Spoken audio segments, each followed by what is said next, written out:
வார்த்தை ஏசாயா 66 அதிகாரம் 9வது வசனம்.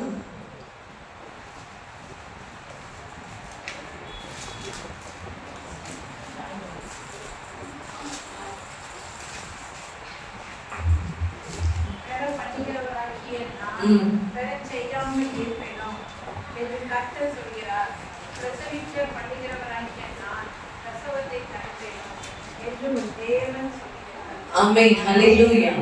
பெற பண்ணுகிறவராகிய நான் பெற செய்யாமல் இருப்பேனோ?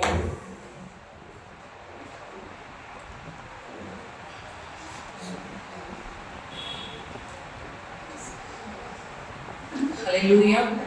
பெற பண்ணுகிறவராகிய நான் பெற செய்யாமல் இருப்பேனோ என்று கர்த்தர் சொல்லுகிறார். பிரசவிக்க பண்ணுகிறவராகிய நான் பிரசவத்தை தடுப்பேனோ என்று தேவன் சொல்லுகிறார். ஆமென். ஆண்டவர் இன்னைக்கு என்ன சொல்லுகிறார்னா, ஒரு டிவைன் அஷ்யூரன்ஸ் உங்களுக்கு கொடுக்கிறார். தெய்வீக நிச்சயம். அந்த தெய்வீக நிச்சயமான உறுதி, தேவன் கொடுக்கிற உறுதிப்பாடு என்ன அப்படின்னா, நான் தானே துவக்கினேன், நானே முடிச்சு. ஒரு காரியத்தை துவங்கியவர் அதை செய்து முடிப்பார். ஆமென். உன் வாழ்க்கையில நான் பல காரியங்களை துவங்கி இருப்பேன், ஆனால் அதை நானே செய்து முடிப்பேன் என்று கர்த்தர் சொல்லுகிறார். ஆமென், ஹல்லேலூயா. என்ன உங்களுக்காக ஒருத்தர் செஞ்சு முடிப்பேன்னு சொன்னா என்னன்னா, நீங்களே செய்யுங்கனாலும் கஷ்டமா இருக்கு, கர்த்தரே செஞ்சு முடிப்பாருனாலும் கஷ்டமா இருக்கு. பெற பண்ணுகிறவராகிய ஒரு காரியத்தை உருவாக்குன நான் அதை பெற செய்யாமல் இருப்பேனோ, அதை முடிக்காமல் இருப்பேனோ? பிரசவிக்க பண்ணுகிறவராகிய நான் பிரசவத்தை தடுப்பேனோ? துவங்கின காரியத்தை நானே தடுப்பேனோ? ஆமென், ஹல்லேலூயா. சோ உங்க வாழ்க்கையில நற்கிரியைகளை துவங்கினவர் ஒருவர் உண்டு, அதை கடைசி மட்டும் அவர் செய்து முடிப்பார். ஆமென், ஹல்லேலூயா. எபேசியர் 2:10, பிலிப்பியர் 1:5. ஏனெனில் நற்கிரியைகளை செய்கிறதற்கு நாம் கிறிஸ்து இயேசுவுக்குள் சிருஷ்டிக்கப்பட்டு தேவனுடைய செய்கையா இருக்கிறோம். அவைகளில் நாம் நடக்கும்படி அவர் முன்னதாக அவர்களை ஆயத்தம் பண்ணி இருக்கிறார். பிலிப்பியர் 1:5, உங்களின் நற்கிரியைகளை தொடங்கினவர் அதை இயேசு கிறிஸ்துவின் நாள் பரியந்தம் முடிய நடத்தி வருவார் என்று நம்பி. ஆமென். உனக்குள்ள உன்னை கொண்டு நன்மையை துவங்கினவர் அதை கடைசி மட்டும் செஞ்சு முடிப்பார். சில நன்மைகளை நீ செய்ய முடியல நீ நினைக்கலாம், சில நன்மைகள் உனக்கு நடக்கல நீ நினைக்கலாம். ஆனா அந்த நன்மைகளை உன் வாழ்க்கையில துவங்கினவர் இருக்கார்ல, அதை அவர் முடிக்க வல்லவரா இருக்கிறார். அந்த பவர் அவர்கிட்ட இருக்கு. ஆமென். நன்றி இயேசுவே, உம்மை ஸ்தோத்திரிக்கிறோம், துதிக்கிறோம். நன்றி இயேசுவே. உன்னுடைய ஆரம்பம் அற்பமா இருந்தாலும் முடிவு சம்பூர்ணமா இருக்கும். கர்த்தர் உன் வாழ்க்கையில துவங்கின காரியங்கள் அற்பமா இருக்கலாம், சின்ன சின்ன விஷயம், அதை வச்சு எப்படிங்க நான் பெரிய லெவல்ல போக முடியும், பெரிய காரியங்களை முடிக்க முடியும். ஆனா துவங்கினது அற்பமா துவங்கலாம், ஆனா முடிவு சம்பூர்ணம். ஆமென், ஹல்லேலூயா. எத்தனை பேர் நம்புறீங்க? என் வாழ்க்கையில நன்மையான காரியங்களை துவக்கம் அற்பமா இருக்கலாம், ஆனா அதோட முடிவு சம்பூரணமா இருக்கும். ஆமென், ஹல்லேலூயா. நற்காரியங்கள், நற்கிரியைகள் என்று சொல்லும் போது 2 விதமான நற்கிரியைகள் உண்டு. ஒன்று இந்த உலக பிரகாரமான நற்கிரியைகள், 2வது ஆவிக்குரிய நற்கிரியைகள். ஆமென். உலக பிரகாரமான நற்கிரியைகள் பார்த்தா திருமண காரியங்கள், கட்டிடங்கள் கட்டுவது, பிள்ளை பேரு, இது எல்லாமே உலக பிரகாரமான நற்கிரியைகள். ஆவிக்குரிய நற்கிரியைகள் என்றால், நீ மிருகமா இருந்த, அப்புறம் மனுஷனா மாறிங்க, அப்புறம் இப்ப தேவனா மாறுற. ஆமென். Very simple. ஆமாவா இல்லையா? நான் ஒத்துப்பேன், நான் ஆமா தான் சொல்லுவேன். ஹல்லேலூயா. முத மிருகத்தின் தன்மை அதிகமா இருந்தது, அப்புறம் அது மனுஷ தன்மைக்கு மாறிச்சு, அது அப்புறம் தேவ தன்மைக்கு நேராக திரும்பப்பட்டாயிற்று. ஹல்லேலூயா, ஹல்லேலூயா. இதுதான் நற்கிரியைகளை ஆவிக்குரிய வாழ்க்கையில் நம்முடைய தேவன் அன்றைக்கு துவங்கினவர் இன்றைக்கு வரை. அன்னைக்கு உங்களை பார்த்தவங்களா இன்னைக்கு பார்த்து நீங்க தானா அப்படின்னு கேட்கறாங்களா இல்லையா? இவ்வளவு ரொம்ப மேக்கப் பண்ணியா இருந்தீங்களே, இப்ப மேக்கப்பே காணமே. அல்லேலூயா. ரொம்ப கோபப்படுவீங்களே, இப்போ கோபமே காணமே. அல்லேலூயா. ஆமாவா இல்லையா? எதுக்கு எடுத்தாலும் சண்டை போடுவீங்களே, இப்ப எல்லாத்தையும் விட்டு கொடுக்குறீங்களே. அல்லேலூயா. இதையெல்லாம் உங்களுக்குள்ள துவங்கினவர் யாரு? இயேசு கிறிஸ்து மட்டும்தான். அவர் அன்பு தான் உங்க வாழ்க்கையில் துவங்குச்சு. அந்த அன்பு தான் இன்னும் உங்களுடைய வாழ்க்கையில நற்கிரியைகளை கடைசி வரை நிகழ்த்தி முடிவில் மகிமையின் சரீரமாய் மாறி இயேசுவோடு இருப்பீர்கள். அல்லேலூயா. அதை நோக்கி கர்த்தர் உங்களை நடத்தி கொண்டே இருக்கிறார். அன்னைக்கு அந்த நற்கிரியைகளை துவங்கும்படி உன்னை தெரிந்து கொண்டார். ஆமென். ஆண்டவர் ஐ சூஸ் யூ அப்படின்னு சொல்லி உன்னை தெரிந்து கொண்டார். ஆமென். எதுக்கு தெரியுமா? அவரை போல மாத்த. ஆமென். அவரை போல மாறினாதான் அவரோடு வாழ முடியும். அல்லேலூயா. ஒரு கல்ச்சர் இருக்கு, வேற கல்ச்சர்ல போய் நம்ம கல்ச்சர்ல இருந்தோம் நம்மளை சேர்த்துக்க மாட்டாங்க. தேவனுடைய கல்ச்சர் இருக்கு, அவருடைய அந்த சுபாவங்கள் கலாச்சாரங்களுக்கு ஏற்றார் போல அந்த கலாச்சாரம் தான் முதல் எடுத்தவே சொன்னேன், சமாதான கலாச்சாரம். ஆமென். அந்த கலாச்சாரத்துக்கு ஏற்றது போல நீங்க மாறினீங்க அப்படின்னா அவரோட இருக்கணும். ஆமென். இப்ப முதல் விஷயம் நான் என்ன சொல்றேன், செய்து முடிப்பா செய்து முடிப்பா. அல்லேலூயா. எல்லாமே செய்து முடிப்பார். ஆமென். எனக்காக செய்து முடிப்பார். ஆமென். திருப்பி சொல்லலாமா? செய்து முடிப்பா செய்து முடிப்பா, எல்லாமே செய்து முடிப்பா, செய்து முடிப்பா செய்து முடிப்பா, எனக்காக செய்து முடிப்பா, செய்து முடிப்பா செய்து முடிப்பா, எல்லாமே செய்து முடிப்பா, செய்து முடிப்பா செய்து முடிப்பா, எனக்காக செய்து முடிப்பா. அல்லேலூயா. எத்தனை விசுவாசி கர்த்தர் உங்களுக்காக செஞ்சு முடிப்பார்? விசுவாசி. தாவீது சொல்றார், கர்த்தர் எனக்காக யாவையும் செய்து முடிப்பார். அந்த யாவையும் என்னன்னா நற்கிரியைகளை, நன்மைகளை, என் வாழ்க்கையிலே நன்மைகளை அவர் செய்து முடிப்பார். ஆவிக்குரிய நன்மைகளையோ உலக பிரகார நன்மைகளையோ என் ஆண்டவர் எனக்காக செய்து முடிப்பார். ஆமென். அல்லேலூயா. நீங்க ப்ராஃபெட்டிக்கல் வேர்ட் வந்து அவர் செய்து முடிப்பார். ஆமென். அவர் செய்து முடிப்பார். இதுதான் நீங்க சொல்லிட்டே இருக்கணும். ஆமென். ஆமென். ஹல்லேலூயா. Thank you Jesus. ரெண்டாவது செஷனுக்குள்ள நான் உங்களை கூட்டு போறேன். நான் இதிலே சந்தோஷப்படுவீங்கன்னு பார்த்தேன். ஆனா கொஞ்சம் தான் நிக்குது. என்னமோ உங்களுக்கு டவுட்டா இருக்கும் போது ஆண்டவர் செஞ்சு முடிப்பாரா முடிக்க மாட்டாரா, செய்வாரா மாட்டாரா, செய்வாரா மாட்டாரா. ஆமென். அவர் செஞ்சு முடிப்பாரு. அவர் பேரை அவர் வந்து துவங்கினதை செய்து முடிப்பார். ஆமா. அவர் வந்து அல்பாவும் ஒமேகாவுமா இருக்கிறார். ஆதியும் அந்தமா இருக்கிறார். துவக்கம் அவர் தான், முடிவும் தான்.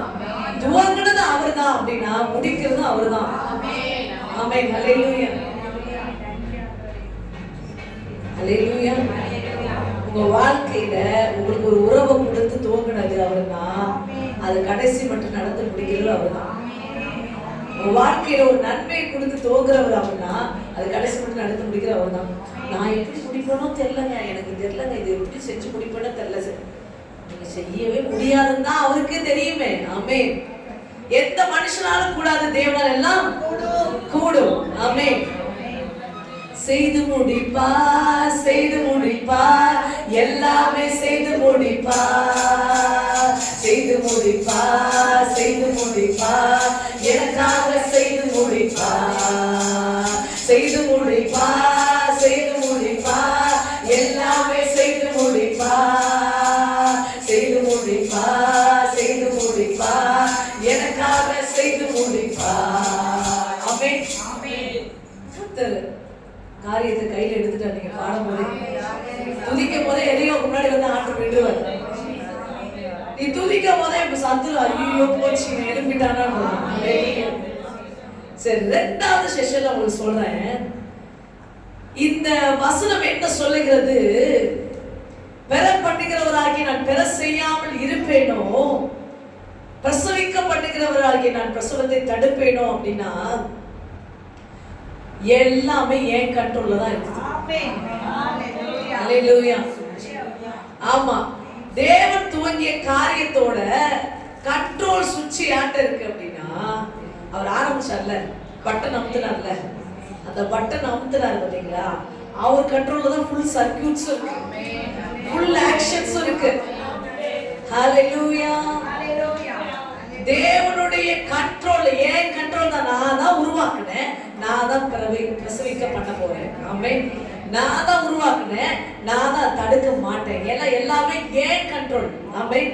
அப்ப நீங்க சொல்லுங்க, உங்க வாழ்க்கையின் நன்மைகள் அதை துவங்கினவருடைய கண்ட்ரோல்ல தான் இருக்கு, வேற யாரு கண்ட்ரோல்லே இல்ல. தேவன் துவங்கிய காரியம் தேவனுடைய ஆளுகைக்கு கீழாக தான் இருக்கிறது, தேவனுடைய கண்ட்ரோல்ல தான் இருக்கிறது. ஆமென். ஆமென். Everything is God's control. இங்க கொஞ்சம் அசைவு கம்மியா இருக்கு, அசைவே மாட்டோம். ஹalleluya. God's controlல தான் உங்க லைஃப் இருக்கு. ஆமென். இதை இன்னும் சொல்லணும் அப்படின்னா, இதை இன்னும் உங்களுக்கு புரிய மாதிரி சொல்லணும்னா, செங்கடல் வந்துச்சு, இஸ்ரவேல் ஜனங்களை ஆண்டவர் கூட்டி வந்தார், எகிப்திலிருந்து கூட்டி வருகிறார். செங்கடல் முன்னாடி வராங்க, அவங்க பார்க்கிறது என்னமோ செங்கடல்.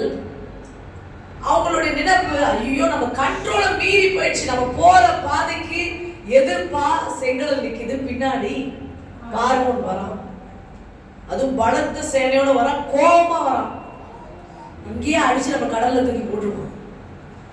சோ இதுவரை மோசே கண்ட்ரோல்ல இருந்துச்சுன்னு நினைச்சிட்டு இருந்தவங்க இப்போ மோசே கண்ட்ரோல்ல இல்ல, டைரக்டா கடலு அண்டு பார்வோம். இப்படிப்பட்ட ஒரு சூழ்நிலையில ஆண்டவர் கண்ட்ரோல் என் கையில இருக்குன்னு சொல்றாங்க. பயப்படாதீர்கள், இன்றைக்கு நான் உங்களுக்கு செய்யும் ரட்சிப்பை நின்று கொண்டு பாருங்கள், கர்த்தர் உங்களுக்காக யுத்தம் பண்ணுவார், நீங்கள் சும்மா இருப்பீர்கள். ஆமென். செங்கடல்கள் வந்தாலும், எரிகோ வந்தாலும், யோர்தான் வந்தாலும், ஹalleluya. ஃபர்ஸ்ட் லீடர் செங்கடலும் எரிகோவும், செங்கடல் வரும்போது மோசே இருக்கார், ஆனா யோர்தான் வரும்போது மோசே இல்ல. அடுத்த லீடரை ஆண்டவர் உருவாக்கிட்டாரு. ஆமென். அப்படின்னா என்ன அர்த்தம்? காலங்கள் மாறிக்கொண்டே இருக்கலாம், ஆனா கண்ட்ரோல் ஆண்டவர் கருத்துல தான் இருக்கு. லீடர்ஸ் மாறிக்கொண்டே இருக்கலாம். ஆமென். ஹalleluya. இங்க லீடர்ஸ் இன்னைக்கு ஆண்டவர் லீடரா போட்டுக்கலாம், அடுத்த லீடரா ஒருத்தர் ஆண்டவர் தெரிந்து கொள்ளலாம். தேவன் தெரிந்து கொள்ற லீடர் இஸ் வெரி இம்பார்ட்டன்ட். மோசே அடுத்து யோசுவாவை ஆண்டவர் தெரிந்து கொண்டார். ஆமென். ஹalleluya. லீடர்ஸ் மாறலாம், கண்ட்ரோல் ஆண்டவர் கையில இருக்கு. செங்கடலா இருக்கலாம், யோர்தானா இருக்கலாம், பெரிய பிரச்சனையா இருக்கலாம், சின்ன பிரச்சனையா இருக்கலாம், ஆனா கண்ட்ரோல் ஆண்டவர் கையில இருக்குது. உன்னை எதுக்காக துவங்கி அங்கிருந்து கொண்டு வந்தாரு? கானானுக்கு. ஆமென். கடைசியில கானான்ல போய் சேர்த்தார். ஹalleluya. சோ கர்த்தர் உனக்காக துவங்கினதை அவர் செய்து முடிக்க வல்லவராய் இருக்கிறார். இடையில பாருங்க, வித்தியாசமான பிரச்சனை, தண்ணீர் இல்லைன்னு பிரச்சனை, கிடைச்ச தண்ணி கசப்பா இருக்குன்னு பிரச்சனை. தங்கச்சிங்க உங்களுக்கு தான் சொல்றேன், தண்ணீர் இல்லைன்னு பிரச்சனை, கொஞ்ச தூரம் போய் தண்ணி இல்லை இல்லை இல்லை கத்தி பிரச்சனை பிரச்சனை பிரச்சனைனா திடீர்னு தண்ணீர் வருது, கடிச்சா கசப்பா இருக்குது. அல்லேலூயா, ஆமென்.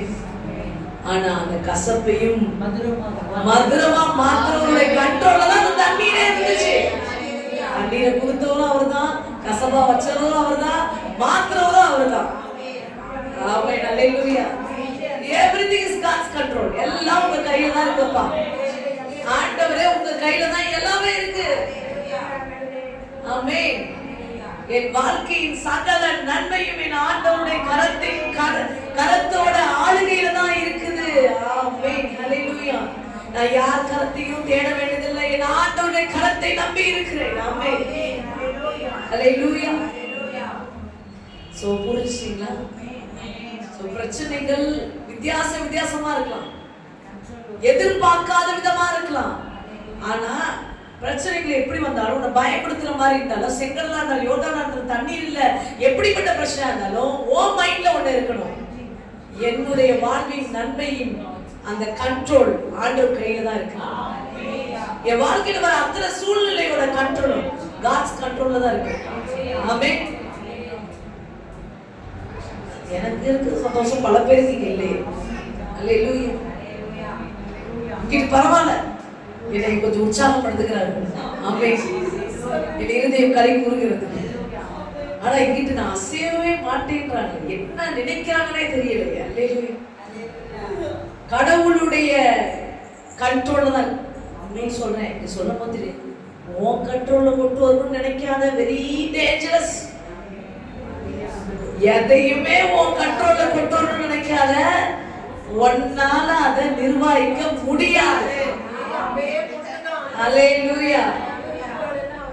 I have the capacity. So நான் வந்து என் கண்ட்ரோல்ல இந்த சிச்சுவேஷனை கொண்டு வரேன், என் கண்ட்ரோல்ல இந்த மக்களை கொண்டு வரேன், இவர்களை எனக்கு கீழே கொண்டு வரேன். No way. It's very dangerous decision. Hallelujah. இவர்களை தேவனுடைய ஆளுகைக்கு கீழாக கொண்டு வரேன்னு சொல்லு, நீ தப்புவிக்கப்படுவாய். ஆமென். நீ சமாதானத்தோடு இருப்பாய். அல்லேலூயா. வந்துட்டீங்களா? தெரிஞ்சுக்கிறீங்களா? சில பேர் நான் இங்க நடக்கும்போது எனக்கு ஆண்டவர் சொன்னாரு, மெசேஜ்ல எழுதல, இப்படி நடக்கிறேன் அப்படின்னு சொல்றாரு. சில பேர் நம்ம கண்ட்ரோல்ல வைக்கணும்னு நினைக்கிறாங்க. அது was very dangerous. Hallelujah. அது என்னைக்குமே தவறான முடிவு. தேவனுடைய ஆளுகை கீழாக இருப்பது, தேவனுடைய ஆளுகையில் இருப்பதற்காக விட்டு விடுங்கள். ஆமென். அவர் நேர்த்தியாய் நடத்தி செல்வார், நேர்வழியாய் நடத்தி செல்வார், மகிமையாய் நடத்தி செல்வார், வெற்றி பாதையில் நடத்தி செல்வார். ஆமென். இஸ்ரவேல் மக்கள் அப்படியும் நினைச்சாங்க, இந்த லீடர் ஆண்டவர் கண்ட்ரோல்ல இருந்து நம்மளை விடுதலை பண்ண மாட்டேங்கிறான், நம்மளே ஒரு லீடரை உருவாக்குவோம், நம்மளே ஒரு கடவுளை உண்டாக்குவோம், அந்த கண்ட்ரோல்ல நம்ம போவோம்னு நினைச்சாங்க. வனாந்தரத்துல மாட்டு போனாங்க, வனாந்தரத்துல இறந்து போனாங்க. ஆமென், ஹல்லேலூயா. சோ காட்ஸ் கண்ட்ரோல்ல தான் உன்னுடைய நன்மைகள் இருக்கிறது. ஆமென். மூன்றாவதாக ஒரு விஷயத்தை சொல்றேன். சில நேரம் இந்த பிரசவ, ஏன் ஆண்டவர் இந்த நன்மையை, இந்த பிரசவ காலம் பெறப்போகிற இந்த காலம், பிரசவ காலம் எப்படிப்பட்ட காலம்? பிள்ளையை சுமக்கிற காலம், அது கொஞ்சம் கடினமான காலங்கள் தான். ஆமா, ஆனா தூங்க முடியாது, நம்ம இயல்பான ஒரு வாழ்க்கைய வாழ முடியாது. சோ இந்த ரெண்டு காலமுமே, பிரசவ காலம் அப்படின்றாலே ஒரு 7 months அப்படி வச்சுக்கோங்க. ஒரு 7 months முன்னாடி விட்டுங்க, 7 months அப்புறம் பிரசவ காலம் வச்சுக்கோங்க. அது வந்து மிகவும் சிரமமான ஒரு காலமா இருக்கு. சோ தேவன் சில நேரம் நம் வாழ்க்கையில் இப்படிப்பட்ட காலங்களை முன்னுதாரணமாக எதுக்கு சொல்றார் அப்படின்னா, நீ நற்கிரியைகளை பெற்று நீ மீட்பை அடைய வேண்டுமானால் இந்த பிரசவ காலங்கள் போல துன்ப காலங்கள் உன்னை மீட்புக்கு நேராக நடக்குது. ஹல்லேலூயா. இந்த துன்பம், கஷ்டங்கள் நிறைந்த காலங்கள் உன்னை எதை நோக்கி நடத்துகிறதா இருக்கிறது என்றால்,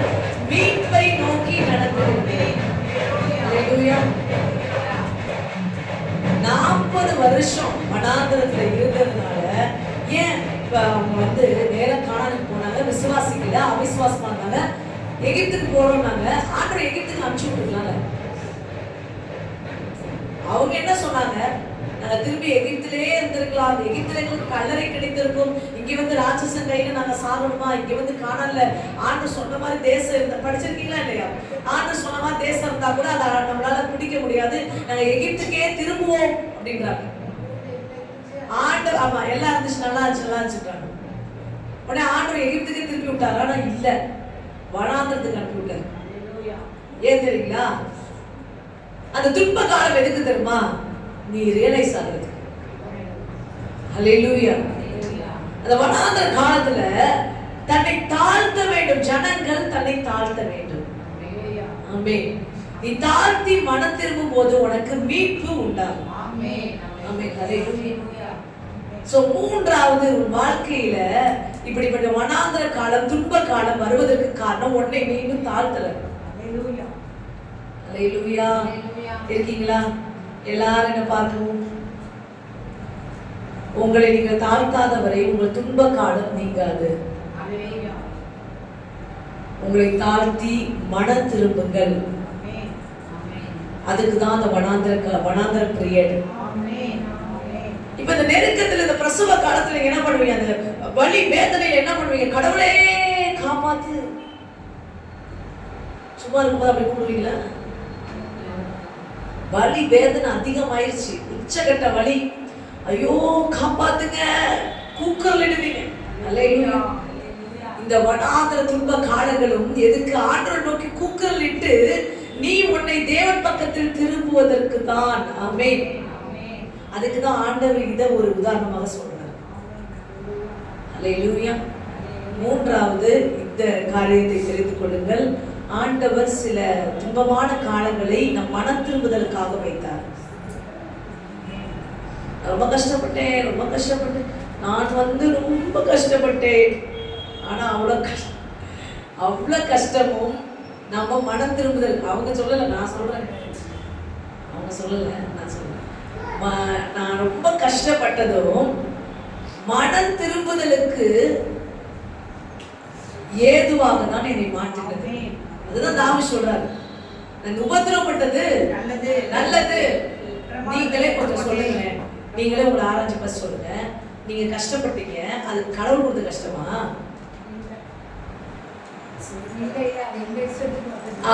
நான் இஷ்டப்படி என் முடிவுகளை எடுத்துக்கொண்டு நான் சுயமாய் ஓடினதுனால, எப்படி நான் கானானை கொண்டு வந்து காமிச்ச பிறகும் இல்ல எகிப்து நல்லா இருந்துச்சு அப்படின்னு நான் திரும்பினது நிமித்தம் வந்த கஷ்டம். இதுதான் நன்மை என்று நான் சொன்ன பிறகும் உலகம் நன்றாக இருக்கிறது என்று உலகத்தின் பின்னால் திரும்பினதுனால் வந்த கஷ்டம். ஆமென்.